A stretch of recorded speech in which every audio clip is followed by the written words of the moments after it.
जय गंगा मैया। राधे राधे एवरीवन।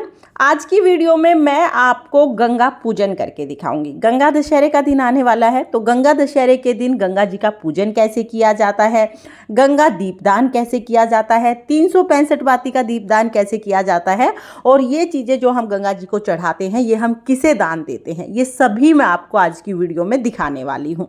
तो फ्रेंड्स, गंगा दशहरा के दिन गंगा जी का पूजन करने से सभी प्रकार की मनोकामनाएं अति शीघ्र पूर्ण होती हैं और सभी तरह के पापों का नाश होता है। इसके अलावा भी आप कभी भी किसी भी पूर्णिमा को, अमावस्या को या किसी सामान्य दिन भी अगर गंगा जी के किनारे जाते हैं तो आप गंगा पूजन जरूर करें। गंगा पूजन करने के लिए जब भी आप गंगा जी के किनारे जाएं तो सबसे पहले गंगा जल में स्नान जरूर करें। आप देखिए, जब गंगा जल में हम स्नान करते हैं ना तो पूर्ण डुबकी लगा के स्नान करते हैं, लेकिन हम लोग जहाँ पर स्नान कर रहे थे यहाँ पर जल बहुत कम है क्योंकि बहुत गहराई में हम लोग नहीं गए, तो सीधे बैठ के तो पूर्ण डुबकी नहीं लग पा रही थी, इसलिए हमने सोचा कि चलिए लेट के डुबकी लगा लेते हैं, क्योंकि हमें पूरी तरह से डूबना था गंगा जी में।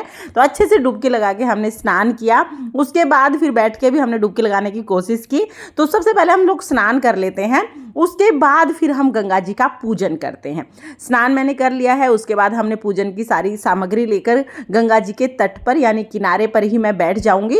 यहाँ पर सबसे पहले मैं दीपक जलाऊंगी। तो फूलों का आसन देकर, देखिए दीपक को कभी भी सीधा जमीन पर नहीं रखते हैं, पहले चावल का, तिल का या फूल का आसन देते हैं। तो पहले फूलों का आसन देकर मैंने 365 बाती का दीपक जलाया है। ये एक नारियल में 365 बातियां बना के वो जलाई हैं। 365 बाती का दीपदान करने से पूरे साल की पूजा का फल हमें प्राप्त होता है। और गंगा किनारे दीपक जला के हाथ में फूल लेके हम संकल्प करेंगे, हे गंगा मैया, आज मैं आपका पूजन कर रही हूँ, आप मेरा पूजन स्वीकार करें और जो गलतियां रह जाए उसमें क्षमा करें। इस तरह से पूजा का संकल्प कर लेंगे।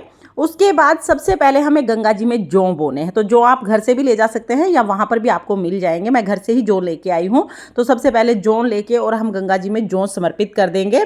उसके बाद फिर आप अक्षत, तिल, दूध, ये सारी चीज़ें समर्पित कर सकते हैं।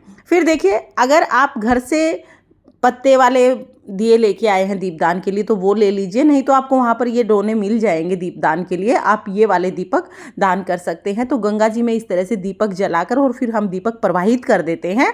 आप 5, 7, 9, 11, 2 जितने भी आप दीपक प्रवाहित करना चाहते हैं, जितने दीपदान करना चाहते हैं उतने दीपदान आप कर दीजिएगा। जब भी दीपदान करें तो दूर तक दीपक को प्रवाहित करें, इसको बहुत शुभ माना जाता है। तो इस तरह हम दीपक जला देंगे।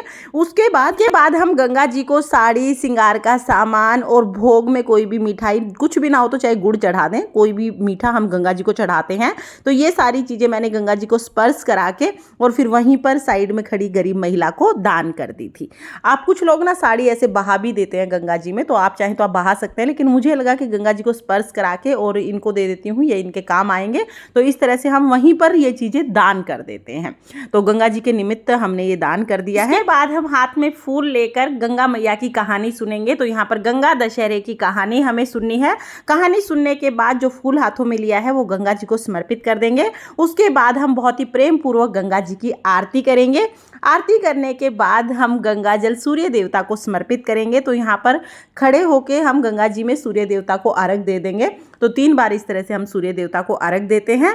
उसके बाद जहाँ पर हम खड़े होकर पूजा कर रहे हैं वहीं पर खड़े होकर गंगा जी की परिक्रमा करते हैं। तो बहुत ही प्रेम पूर्वक हमें सभी पापों का नाश करने वाली गंगा मैया की परिक्रमा करनी है। इस तरह से गंगा मैया का पूजन पूर्ण हो जाता है। जब भी आप गंगा किनारे जाएं, जब भी गंगा स्नान के लिए जाएं, तो गंगा जी का पूजन आप जरूर करें, कि इस कलयुग में सूर्य देव और गंगा मैया ये 2 ही ऐसी दिव्य शक्तियां हैं जिनका हम साक्षात दर्शन कर सकते हैं। तो फ्रेंड्स, गंगा दशहरे पर गंगा किनारे जाके पूजन कैसे करते हैं इसकी संपूर्ण विधि मैंने आपको बता दी है। लेकिन हर बार गंगा दशहरे पर गंगा किनारे जाना सबके लिए पॉसिबल नहीं हो पाता है। अगर आप भी गंगा किनारे नहीं जा पा रहे हैं तो कोई बात नहीं, आप घर पर भी गंगा दशहरे के दिन बहुत सरल तरीके से गंगा जी का पूजन कर सकते हैं। अगर आप घर में गंगा जी के पूजन की सरल विधि देखना चाहते हैं तो कमेंट कर देना, मैं आपके लिए वीडियो जरूर बना दूंगी।